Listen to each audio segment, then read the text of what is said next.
Passport తీసుకొని sign పెట్టాలా, night duty అయినా డే డ్యూటీ అయినా.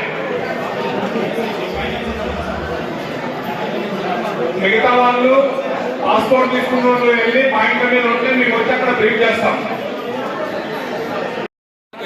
ఏపీ దర్గా ఉత్సవాల బందోబస్తు సిపి గారు ఆదేశాల మేరకు డీసీపీ గారు శంషాబాద్ ఆధ్వర్యంలో additional DCP Shamshabad additional DCP Shamshabad గారి పర్యవేక్షణలో ఈ బందోబస్తు 18, 19, 20 3 రోజులు భక్తుల కొరకు ఏర్పాట్లు చేయడమైనది.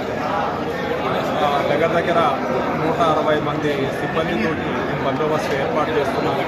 ఎక్కడ కూడా స్నాచింగ్ కాకుండా, దొంగతనాలు కాకుండా, మట్టిలో క్రైమ్ పార్టీలని భక్తులకు ఇబ్బంది కాకుండా ట్రాఫిక్ సిబ్బంది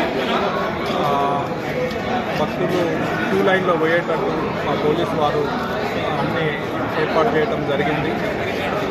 ఈ బందోబస్తు ఈ 3 రోజులు ఎలాంటి అవాంఛనీయ సంఘటనలు జరగకుండా